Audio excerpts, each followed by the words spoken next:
I didn't pick this song. No, really, it was picked by somebody who I want to present to you. Rather, this is what I think this person would listen to. Because, as Deborah said, my name is Matija, but today I won't be Matija, I will be your average Serbian homophobe. So let's create this character.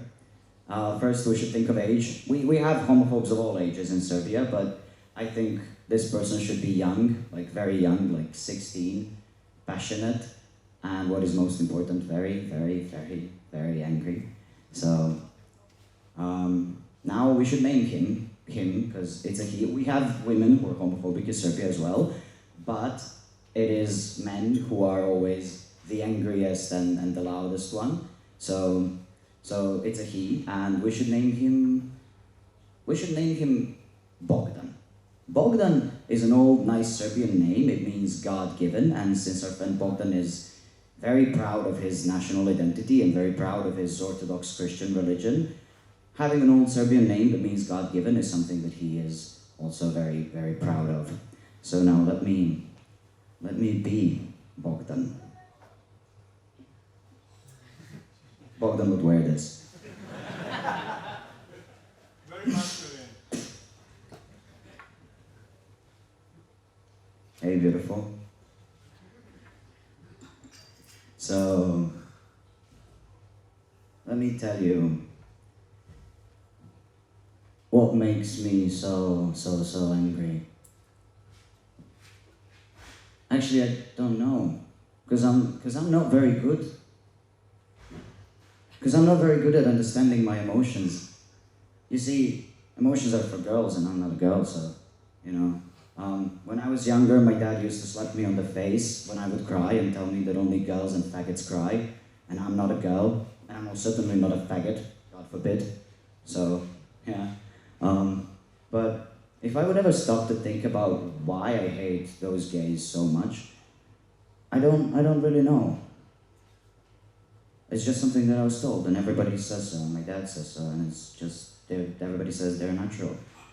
But if I would stop to think about it, I would probably tell you that it is because of the West. Even though I don't really know what I mean when I say the West. You might think I'm stupid, but I'm really not. I'm not very educated in traditional sense, but I see things around me and I'm interested in things. For example, I'm a proud Serbian nationalist and I'm very interested in Serbian national history. And I would never admit that to you or to me or to anyone, but being so patriotic gives me a sense of belonging that I crave for more than I would ever let anyone know. And if I would ever stop to think that maybe national identity is not so important, everything I base my identity on would just fall apart. I would have to admit to myself that maybe Serbia is no better than other countries, that maybe Serbia is not the best country in the world, that maybe my parents should have migrated somewhere else in order to offer their child a better life. Because the truth is that I am poor, and it makes me so sad. And because I cannot process my emotions, it makes me very angry watching my parents every day trying so hard to make ends meet, and we're barely even managing. You see, lots of people in Serbia are poor, and there must be a reason, and there must be somebody to blame. And I know exactly who to blame. I blame the West. Even though I don't really know what I mean when I say the West, but that's what I was told, and my dad says so, and they bombed us in the 90s, and they support all Serbia's enemies, and they want to break Serbian national spirit and destroy us, and that is why they want to install their perverted ideas and values. That is why they finance and support the gays, in order to make as many people in Serbia as possible gay, so that we all turn gay, and then we stop reproducing, and we forget our tradition, and we lose connection to our identity, and we vanish as a nation. And fighting against it is where I find my purpose. Now, as you can see, our friend Bogdan over here has many issues. He is subjected to severe nationalistic propaganda, and everything in his life is seen through this lens.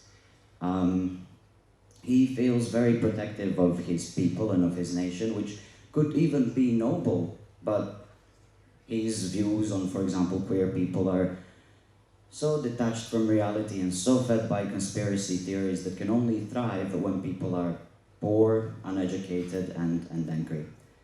So I would like to invite you all not to judge Bogdan.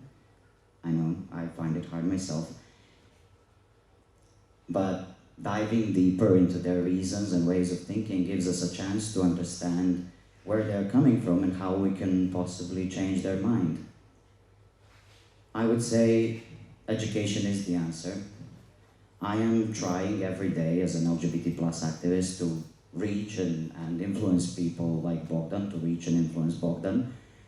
And sometimes it is just so exhausting and it feels sometimes like fighting windmills. But I have to say it has happened, and not just once, that people like Bogdan change their mind, even just a little bit. And that is something that is giving me hope. So thank you for your time, and don't hate Bogdan, but try to understand him. Thank you.